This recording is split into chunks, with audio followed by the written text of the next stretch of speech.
This is the Weekly Scramble, a place where we chat about life over a cold one or two. It's time to belly up to the pod with Mike Fratelloni and your host, Chris Reuvers. We apologize for the week hiatus, but we're back. It's the Weekly Scramble. His name is Mike Fratelloni. My name is Chris Reuvers. Good time, Michael? Did you have a good time? I did. I was in New Orleans for the week for work. Okay. Never been. How you've never been? Never been. It was strange because in the past, Reuvers, New Orleans was not a comfortable town to walk through. Joe, are you the one that wants the Super Bowl in New Orleans every year? Or is that Pat? I covered a couple in New Orleans. Okay, but you're not the one that says it should be there every year. That's where I got mugged. Are you kidding? Which one? We're doing the show, so don't cuss. A young black kid took my wallet. I was during an Ali fight. Oh, yeah. And a black kid took my wallet and then went and tried to charge stuff showing a my picture. With your picture. I don't think it got very far. Didn't work. That didn't work. Oh. It must be. Royce's the one that wants the Super Bowl in New Orleans I don't. every year. You don't. You do not. No. Even though you don't cover them I anymore. don't cover anymore. I was there. The town was clean, Oh, neat, nice. no homeless, and it's known to be kind of a dump, right? Okay, because sure. it's a little bit under sea level. It always is wet and it Right. smells and stuff. And it was shockingly clean. Okay. In fact, I was walking kind of late at night, walking back to the hotel, and I was with a couple other people, and I said, "This is something I would never have done in Minneapolis at 1:00 in the morning. Sure. Never." Okay. And we were just kind of walking, probably a half a mile back to the hotel through downtown New Orleans. Good food? Yeah, good food, good fun. I saw some of the parades because Mardi Gras just started. Sure. Yep. And it is crazy, Reverse. I mean, people know how to party in New Orleans. I've heard. But they have that dumpy football team, the New Orleans Saints. I'll always hate that team. I'm I just not a hate big fan I hate either. that Yeah. who dat. I hate that more than anything. Well, I don't want to ruin this, but it is somewhat work-related. Okay, let's see. I got this email, oddly enough, this morning from Joe, not Suchere, Okay. a listener, Joe, who has impeccable timing, and he even said it. You guys usually do your show on Tuesday, so I thought I'd send this your way because I have a question for Mr. Fratelloni. Let me get the original one because he sent a follow-up. His question is just simply, I wonder what Mike thinks about this. Joe, a devout listener of both Garage Logic and the Weekly Scramble. So, you're a big fan of the government here in the state of Minnesota. How could I not love it? I've been funding it for years. There is a new bill submitted to the Office of the Reviser of Statutes, Michael, and it was posted. This is posted on the state of Minnesota's official website yesterday at 1:07 p.m. Are you ready for this? I am. A bill for an act to environment, prohibiting the sale of non-electric powered lawn and garden equipment, proposing coding for new law in Minnesota Statutes Chapter 325F. Wow. Buckle up. Fossil fuel powered lawn and garden equipment prohibition on and after January 1st of 2025. New lawn and garden equipment sold, offered for sale, or distributed in or into Minnesota must be powered solely by electricity. For the purposes of this section, the following terms have the meanings given. Lawn and garden equipment means any of the following types of equipment powered by a spark ignition engine rated at or below 19 kilowatts or 25 gross horsepower. Lawnmower, leaf blower, hedge clipper, chainsaw, lawn edger, string trimmer, or brush cutter. And spark ignition engine means an internal combustion engine in which the air-fuel mixture is ignited by a spark. I will, what is it? You'll yield the floor to me. Yield the floor to you. That seems unbelievable, Reuvers. I mean, up to 25 horsepower engines, right? That's a huge tractor has a 25 horsepower engine in it. And they want it to convert to battery powered. And I'm going to tell you, Toro, Steel, these guys make some great battery powered equipment, but not enough. It's not there yet. It's not at the point where we can use it exclusively. And you know what I think people should do is just out of some kind of fright is they should take their gas-powered car and get one of those inverters so you could plug the power cord that charges your power equipment by running your car on gas. Ooh, just let it idle. So you can just let it idle and just let it run, and you're charging your lawnmower with the car. So you can say, even though you didn't want me to use gas, I'm going to go ahead, because nothing's different. You know what I was thinking about this? I think electric cars are just a fad. I really do. I think it's going to be when in 5 or 10 years from now, because Joe said it perfectly. Joe on Garage Logic, Joe Serchet on Garage Logic says hybrid cars make some sense, right? Sure. You use the stopping power, the braking power to recharge a battery. That battery adds a little bit of efficiency to a small engine. That really makes a lot of sense. But going completely engineless doesn't make any sense. It's not efficient. It's not good for the environment. At some point in time, people are going to say, well, I don't want to use little kids to pull cobalt out of a mine in Africa. Let's not do that. No. I don't want to do that anymore. Right. And someone's going to wake up and say that. So I do think, strangely, and I'm not for this, of the Revisers of Statutes office in Minnesota, which I didn't even know there was such a thing. I don't think they should be able to revise that statute and just make it purely battery powered, because I don't think the technology is there yet. That being said, if you have a trimmer with a battery powered motor on it instead of a gas, I mean, it's infinitely better with battery powered. Right? You know, Kenny said the same thing. Yeah. I think it was about a hedge trimmer. I have a steel trimmer. Leaf blower too. Yeah, my leaf blower is steel. My hedge trimmer, not my hedge trimmer, but my lawn trimmer, like my grass trimmer, is battery powered. They use the same battery. It's so much quieter, so much easier, so much better. You're not pulling that little engine started. But when they were talking up to 25 horsepower Reuvers, that's a big engine. Yeah, that is a big lawnmower. I see a number of issues with this. Yes, but here's, I guess, what the part that struck me is, when we always hear about the 2040 plan, we're gonna. This is in a year and a half, a little over. It's pretty quick. I mean, isn't this going to put a lot of small engine places out of business? Well, they're not. You can still use your gas powered machine. You just can't buy a new one.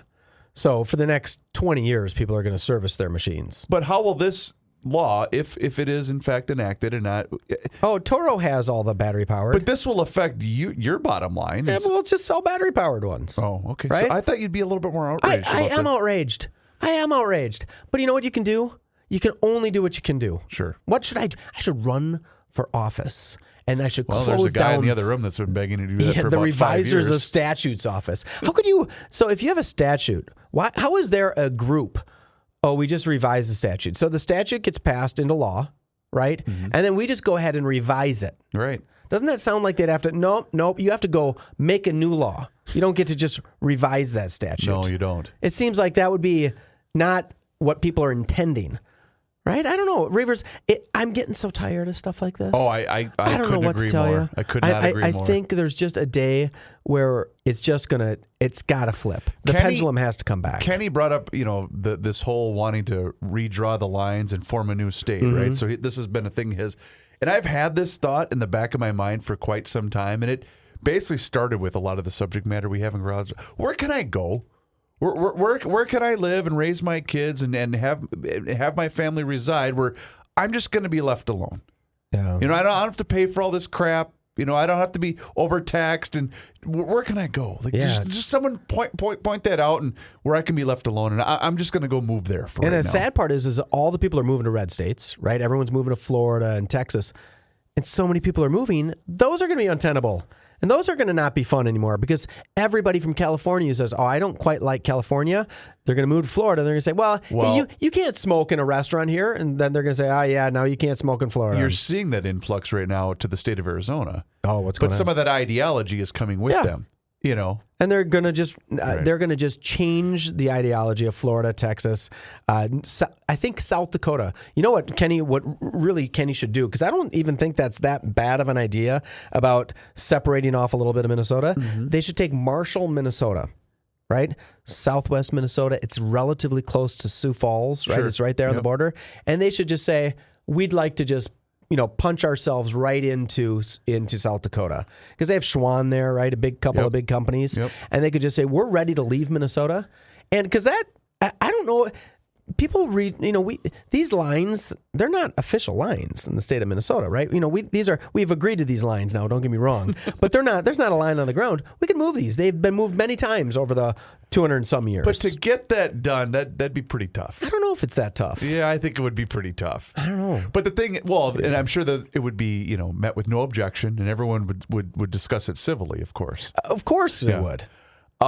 So as long as we're on the subject of Arizona, that's where the Super Bowl was played. Yeah. And you have conflicting reports on the halftime show. I thought it was dreadful. Best show I've ever seen. No, it was not the best Rihanna show is you've an ever angel. seen. It was She not was dressed the a lot best show. like that Sam Smith. Remember from the Grammys, a guy dressed like the devil? She kind of had a little bit of that devilish. It's so much hotter when Rihanna does it compared to Sam Smith. I agree completely on that part. But we're never going to get back to a point where the halftime show itself is going to go away. But the problem with it is it was pretty boring. And it was really long. It was long. Halftime was aggressively long, in my opinion. They spent a fortune on that. I mean, how she was dangled from that was really cool. That part was cool, right? Sure. It was Okay. long and it wasn't doing much. It didn't spin or No. anything like that. I think it's kind of racially oppressive that they, tied her down to that thing platform. Oh, they did? Well, I mean, she was locked on with a strap. Oh, I didn't even know that. Poor girl. I mean, is that fair to do? Can you do that to people? I think maybe she they should have just been able to stand there free. But wouldn't they be worried about her going I don't over? know, but that's kind of her choice, right? I love it because I love Rihanna. I think her music is fantastic. I think she has beautiful voice and some great songs. I really do. And I know this is not going to be a popular opinion. Oh, boy. And I enjoy Prince just like anybody, No, but don't I do enjoyed that. Rihanna just a little bit more than I enjoyed Prince. Wow. Even though Prince played in the rain, Purple Rain, I was like, yeah, good for you. Still doesn't matter. This was Rihanna. She's just so cool. She's a cool girl. Don't you think? And so did you notice she was pregnant right off the bat? Did you? Well, it's funny. So we were just at home watching it. It was me, the wife, and the kids. And she was looking forward to it because there's a few Rihanna songs that she enjoys. Ton of them. And so we were sitting there and we were watching it. And I just kept kind of waiting for it to get going a little bit. Because I thought last year's was great. Remember last year it was L.A., so it was Eminem and Snoop Dogg. That was and entertaining. I thought Yeah. that was really cool. With a cool setup. Unless you Yeah. were sitting behind it, you couldn't see a thing. Sure, Right. but it's always made for TV anyway. Sure, yeah. But I thought that one was pretty cool. I wonder how much she paid for that. Well, isn't it usually you're not going to get paid to do it, but it usually kicks off whether it's a tour or a Yeah, new but album. I think in past people have paid like $13 million to play it. You're kidding No, me. it rejuvenates. No way. Yeah, it rejuvenates Hold your career, right? So you actually have to pay. Yeah, think 1.8 billion people are watching you. There's something to that. I guarantee What's My Name or Umbrella or We Found Love or Disturbia, those are all big songs now. All right. According to NBC Chicago, because that's what I'm going with, did the NFL pay Rihanna? Well, of course we know that she did not. Artists that perform at the Super Bowl halftime have historically make nothing. In a 2016 interview with Forbes, NFL spokesperson Joanna Hunter said, "We do not pay the artists. We cover the expenses and production costs." So that's according to NBC Chicago. While halftime performers don't get a paycheck from the NFL for their time and efforts, ultimately they reap financial benefits through their guaranteed exposure to millions of people, which, as we learned during the newscast, 113 million people watched the Super Bowl. Wait, no, more than that. 113 million watched Sunday's Super Bowl. Way more than 113 million. It was the largest audience in 6 years to watch the Super Bowl. I thought it was 1.8 billion people watched the Super Bowl. You think it's only 113 million? That's only a third of the United States. That can't be right. For crying, let me finish this part first. In 2020, Spotify reported that Super Bowl's halftime performance by Shakira spiked her streams by 230%, while boy, we've had some really bad halftime shows. In 2018, Justin Timberlake's halftime show increased his sales gain by 534%. So wow. they're paying. They have to pay. They have to pay because people would be clamoring to do that. It would be well worth it. But they still have to select great a artists. specific artist. Yeah, It's but not like, there's been some dog shows. well, of right? course. Like So- even this last week. Rihanna's a huge star, though. So now, are you thinking that only 113 million people watch the Super Bowl? It's 1 billion people plus watch the Super Bowl Well, all around the world. I thought Maybe John said 113,000 or 130 million in the United How States. about this, though? So this goes on to say, how much did the Super Bowl halftime show cost? The Super Bowl performers are not paid. We already know that. Here are some of the costs involved. In 2020, the Jennifer Lopez and Shakira, just that, whatever it is, 15 minutes? Yep. $13 million just for the halftime show. Wow, that seems like a lot. In 2017, the one I left early, Lady Gaga's was $10 million. Prince was $12 million. And how about this? The Aerosmith and NSYNC, which I think pretty much kicked off the collaborative halftime extravaganza back in 2001. That was in Tampa. That was an $11 million expense, which I find interesting. Anyway, so there you go. I am looking, as you were doing that, reading those stats, I'm getting that 113 million viewers. The Garage Logic podcast has more than 1 million viewers a month.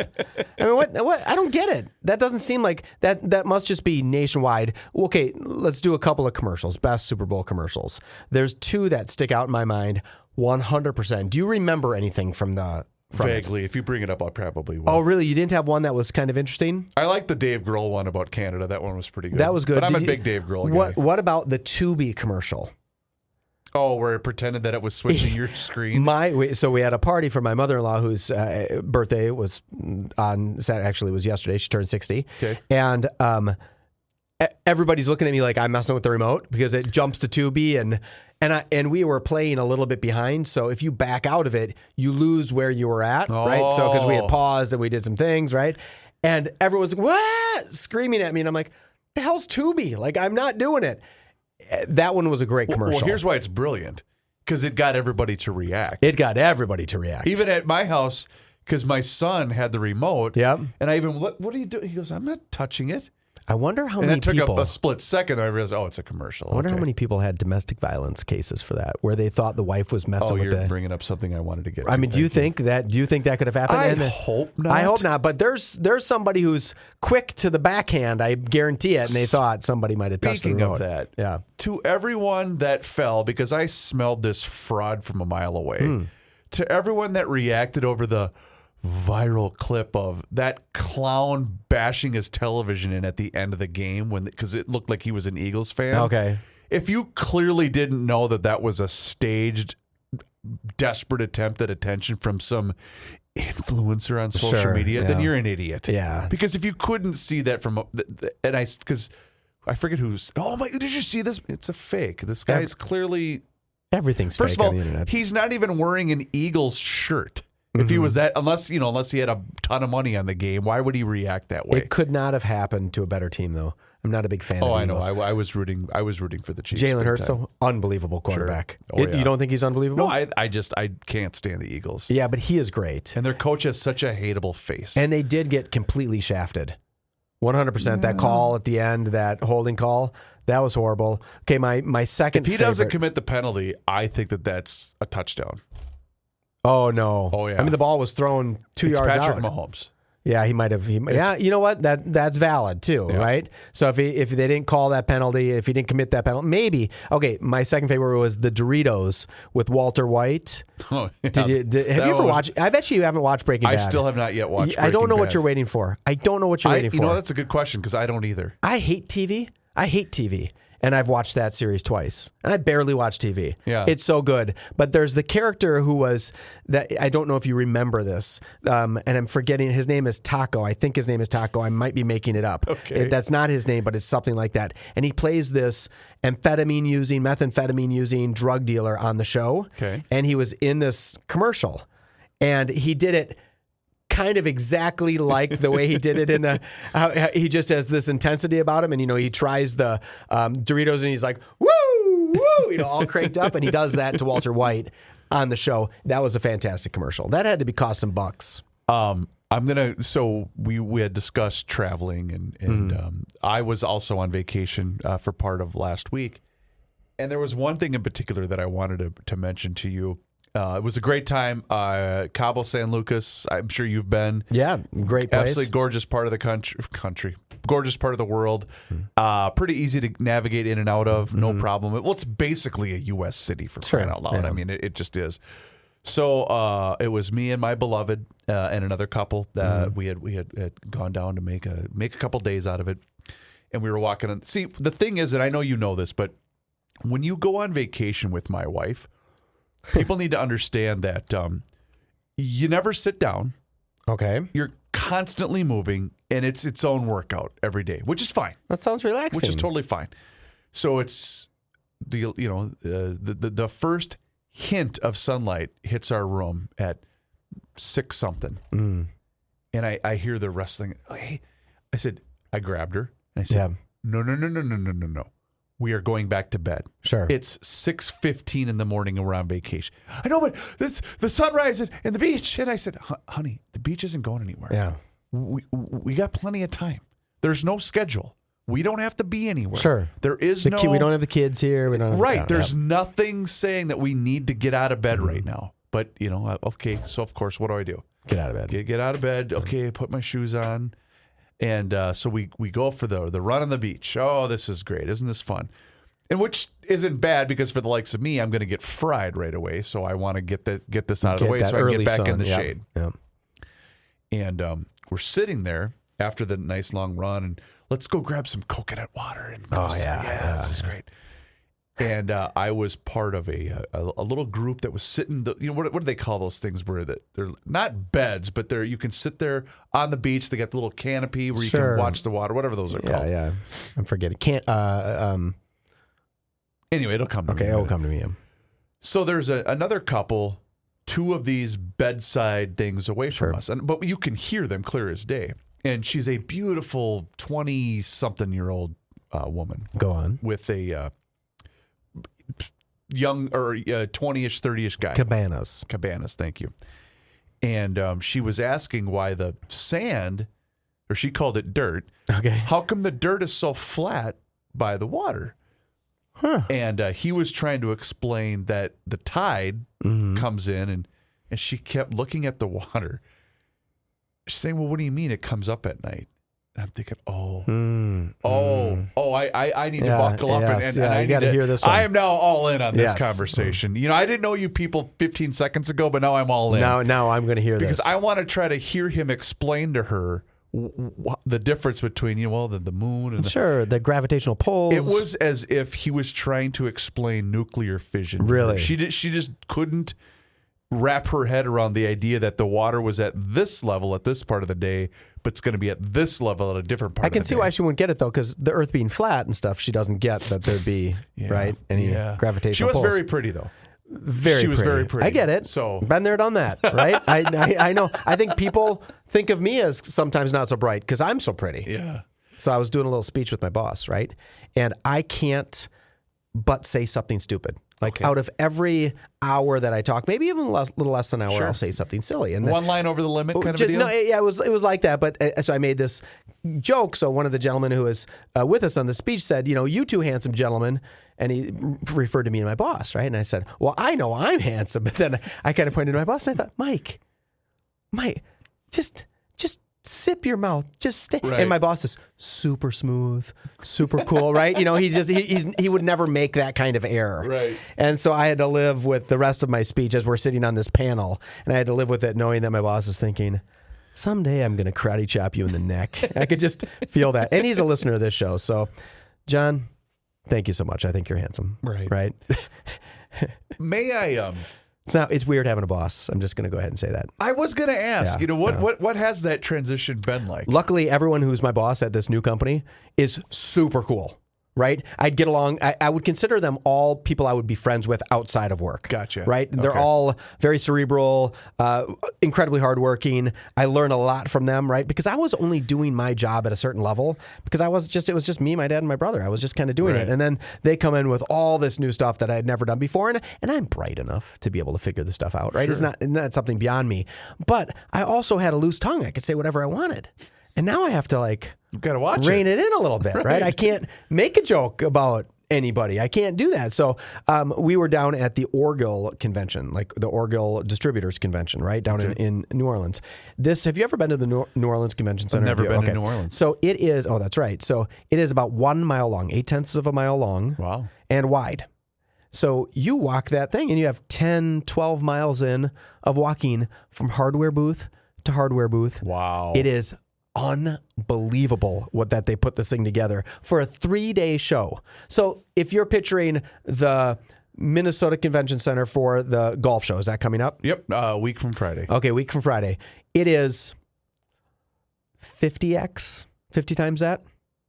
Maybe a little bit more. Actually, It's like 1.4 million square feet, something crazy That's like that. insane. It is so big. It's skinny and long, right? So you to get from one end, there's actually a trolley inside that you take from one end to the other if you have to go because it's that long. People Holy get so cow. tired. Is pardon my ignorance, is New Orleans known as a big convention town? Absolutely. Okay. Yeah, they have a huge convention center. They do I it really suppose well. it's nice year round. It's nice year round. So I'm in the restroom, right? I'm sitting in the stall, Okay. and I can hear these two guys talking. And it is a young pup salesman and a slightly older 35-year-old salesman. And he's talking to the one salesman. He goes, "Hey, you have to stop bitching about your feet hurting. No one cares. You're 24 years old. The guys that are stopping at our booth have been standing at their retail stores for the last 40 years. Right. You have to stop complaining about your feet. You'll never get invited to another." And he was laying into this kid. Good. And I'm like, should I do a little courtesy flush here? What can I do? Because I don't think they knew I was sitting there. So I did one of these. and he's like, and the guy just kind of, he didn't care. He didn't care that he was giving it. Go time. And I was like, well, that was some good management to say, hey, buddy, you're the youngest guy here and you cannot complain about your feet hurting. And I applaud this guy for doing that. Yeah. But how is it that something like that has become outside of the norm now? Do you see what I'm saying? Yeah, Because where you couldn't just say it. That to a guy. that kid has never been, and I'm going to call a 24-year-old a kid. Yeah. That kid has never been given that type of constructive criticism ever in his life. No, it's very possible that he's never been given that and constructive that's criticism. part of the reason why we're in such a bleeping mess that we are. And what he'll do 3 years from now, that 24-year-old will be 27, maybe getting a little older. He'll have moved up from salesman to territory manager, something like that. And then he'll hire a new kid, and the kid will complain and he'll say, "Hey, let me tell you something. Right. Don't bitch about sore feet." These guys, he'll play that right back. And maybe that's what happened to the other guy who was giving it. And it was kind of heartwarming, right? Sure. It was heartwarming because I was in there and I was like, that's the way to teach a kid, right? Give him a little tough love. He wasn't being mean to him. He was just saying, "We're done. We can't hear you talk about your feet anymore." And then it was kind of funny because as I looked down, I had little dress shoes on and I'm like, my feet are killing me.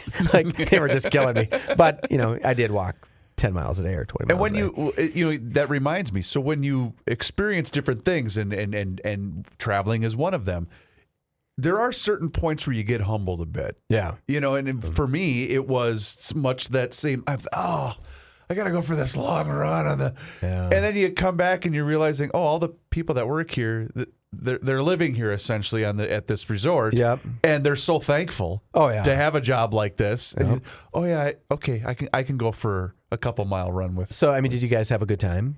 Oh my God, it was great. It was it? Okay. Oh, it was, you get to the point.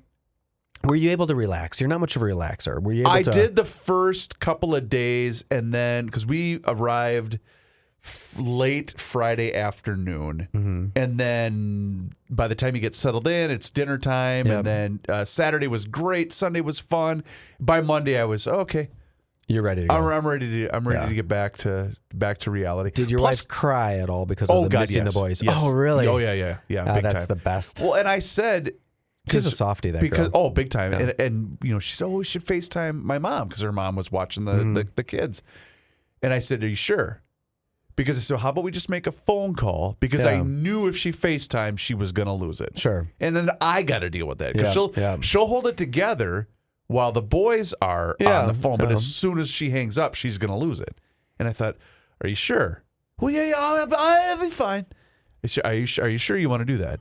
And of course she did, and then okay, and then I could see it. And I said, "Don't hang up, don't hang up, because now I got to deal with this." And it just erupted. That's sweet. Yeah, That's sweet. sure. I don't recall ever feeling that emotion. I'm like, hey, I gotta go now. So I was going into a bar down in Bourbon Street, New Orleans, right? Nice. You're familiar with what Sure. Mardi Gras looks like, right? The French Quarter. French Quarter, just Yes. gorgeous, right? And then we went into this incredible restaurant called Antoine's. I'm sure everybody excuse me, not Antoine's. That is an incredible restaurant down there. It was called Arnaud's. Arnaud's. And then we went to this bar, and as I was walking in, the bouncer, and this typical look of a bouncer, a big, huge, muscle injected, big, huge dude, Nice. and he says something to me, and the music's real loud, and I can't hear him.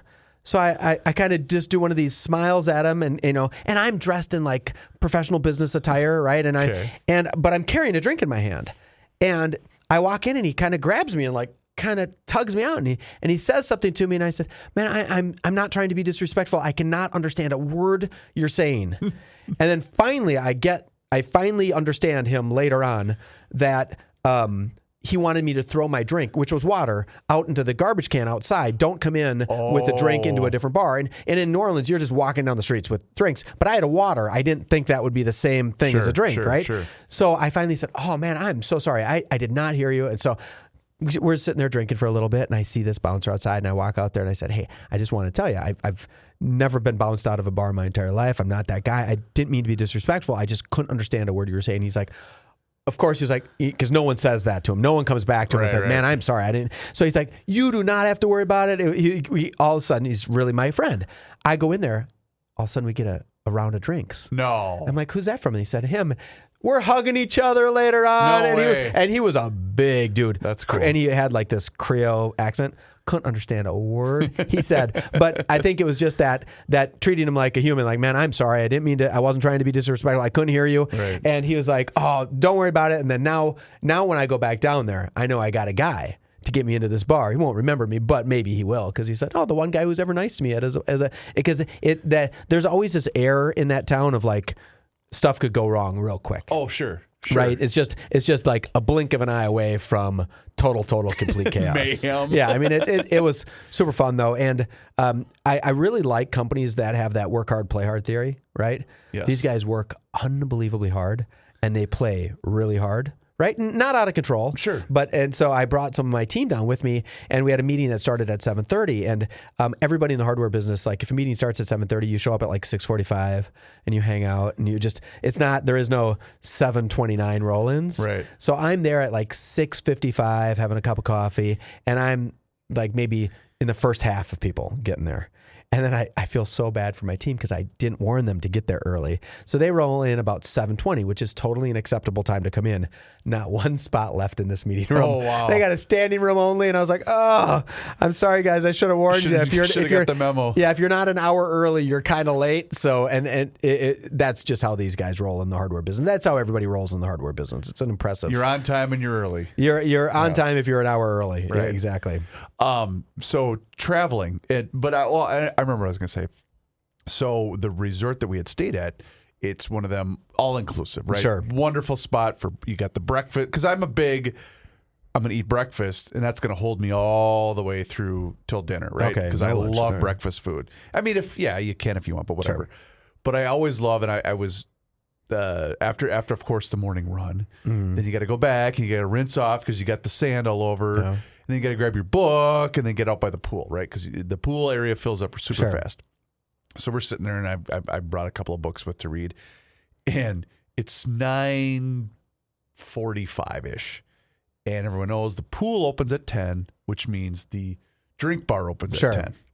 Okay, so we're sitting there, and there is a guy pacing the pool Just bar waiting, area, and his kids are already in the pool, which no one cares, right? It's a little Yeah. early, but who gives a damn? It's a couple of kids in the pool area. And he's waiting. And I mean, I was waiting for him to start knocking on the service door. I'm thinking, Really? bro, it's 9:53 Yeah, in the just morning. wait You on can it. chill out and wait a couple of minutes for this poor guy who's getting his area He's cutting set coconuts in half still. He's cutting up the pineapple. And Yeah. I'm thinking, he's going to be there all day. Yes. You can wait no. 8 minutes for him to open up his area. And I just thought, wow. But you know what? It's his vacation. The couple that you went with, were they fun? Oh God, yes, yeah, Okay. yeah. It was a super good time. Because I'd be worried about that. Even my best buddies. Sure. I don't think I want to spend 4 days with them. Wait, let me restate that. My best buddies, I don't want to spend 4 days with. I will say this though about that area, because that was our second or third time to Cabo. We've been to Mexico 4 times. That was I think our second time to Cabo. And when you're at your own resort, it's wonderful, right? It's secluded. You got your own thing going. You feel safe. But then we went to downtown Cabo, and I didn't remember. And it had been a while because, let's see, my youngest is 8, so it was 9 years ago that we were in Cabo the last time, and we went down to downtown Cabo. But we were basically harassed. Oh, really? For an hour walking through that little bay where all Sure. where all those nice yachts are and stuff. Because the couple that we went with had never been to Cabo before. So they said, let's go down there for a couple hours and kill. We were so ready to leave after 45 minutes. Just constant. Well, Hey, do you need this? What do you need? Do you need a ride? Yeah. It's aggressive. Yeah. To the point where there was this group, and they had iguanas and stuff. So they started setting them on us, Sure. Unprovoked. I didn't ask or whatever. Oh, take picture. I said, I don't, get away from me. I don't want any of this. Yep. So then, of course, my wife, not really getting the bit, she took a selfie. Yep. And they said, "Oh, we need money." Yep. No, that's not how. And I thought, that's exactly how it goes. You got roped in. But Yeah. I didn't realize how aggressive it had become, to the point where you're walking by, a little restaurant, and he would say, "Oh, how many?" And I'd say, "I'm good, thanks." Oh, and then they would start. You could tell they're hurling insults at you for not coming in, and you're disrespecting. And I thought, okay, I'm ready to go back to the resort now where I'm not going to be bothered. I don't want any of this. Fifth Avenue in Playa del Carmen, right? Yeah. It's if you look like you've been there before, no one says a word to you.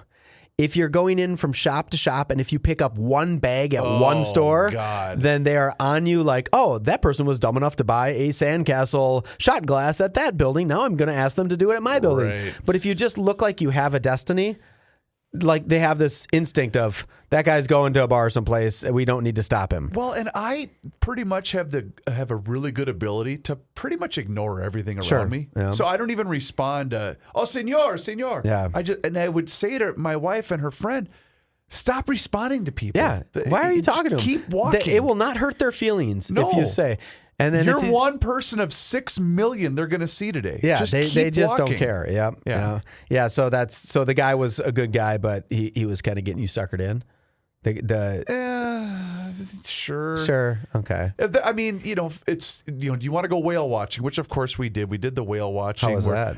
It was fine. It was fun. My wife got a great video. Did she? Of one because there was a baby and it was playing with mom, jumping out of the water. And she only took it to show the boys. Sperm whale? But probably. Okay. But we both got seasick. Oh, great. And it's a 2-hour Oh, venture. no. So an hour in, and she took Dramamine. I didn't because she gets motion sickness much more than I do. But about an hour in, I said, okay, I'm good here. So I would stand, and the key for me is always look at land. Sure. Because land's Kinda not get moving. that balancing, yep. Yeah, land's not moving, but the boat is. So I could keep rocking, but I'm looking at something that's stationary, and I'd be fine. But yeah, it was fine. We got a good photo out of the deal of the, what do they call it? The arch in Cabo. Sure, The rock that's formation arch, gorgeous. which is pretty cool. But yeah, I was ready to. Every time I head go back. on a vacation and I go do one of those boat rides, it's never something I would do. Someone always picks it for me. Like, we're gonna Exactly go the out. same. Yeah. Yep, So 100% I the go same. do it, and then I feel a little bit motion sickness, right?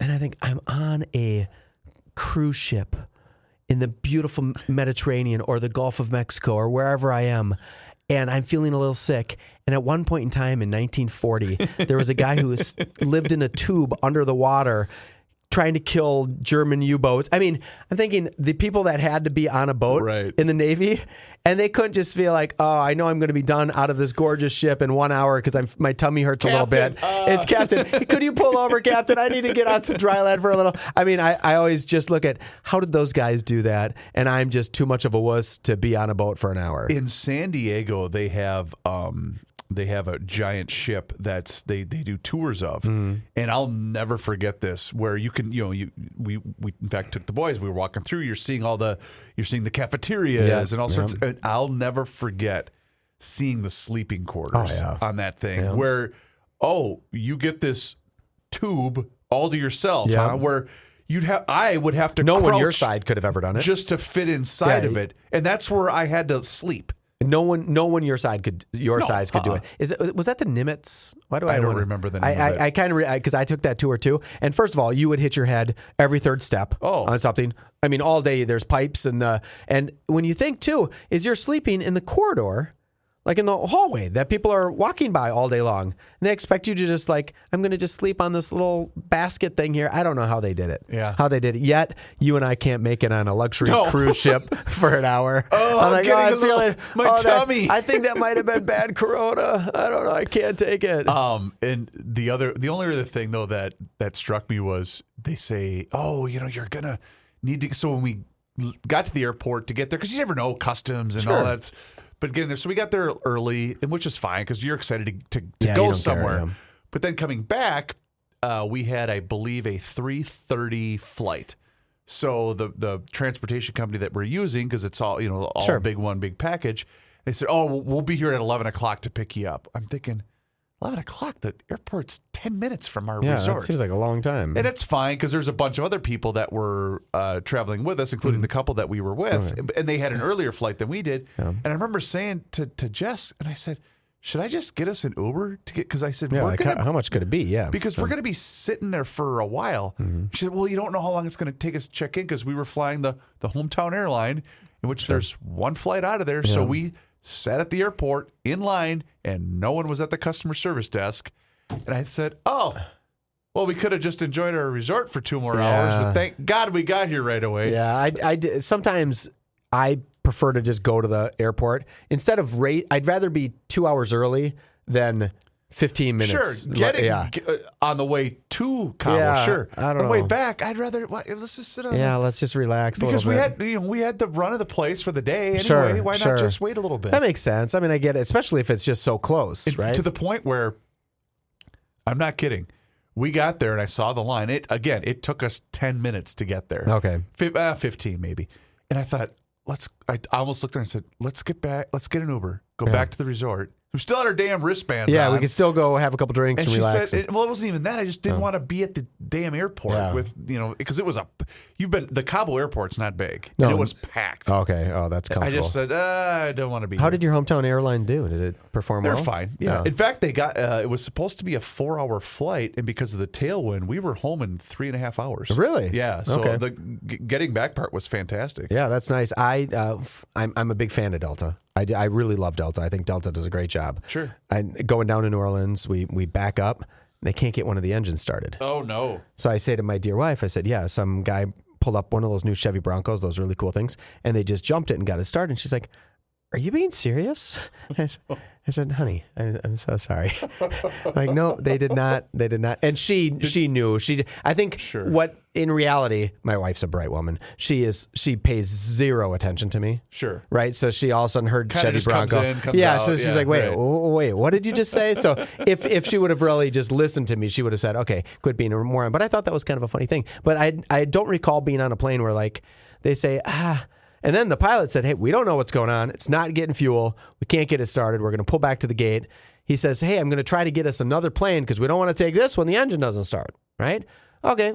Kind of makes some sense. 15 minutes later, hey, I think this one's probably going to be okay. We're going to like, wait, you just said you didn't want to take this one because you couldn't get the engines not getting fuel. And I think in that situation, there less information was probably better. Yeah, for you everyone just involved. say we don't know what's going on. It's got to be something simple. Bear with us. A couple of mechanics are rolling in. And then I'm seeing the mechanics roll in, and they're pulling up in like an F-150, and it's 2 guys from South St. Paul rolling out. One of them has a cigarette in his mouth. I'm like, you're standing right next to a fuel tank with aviation fuel on it.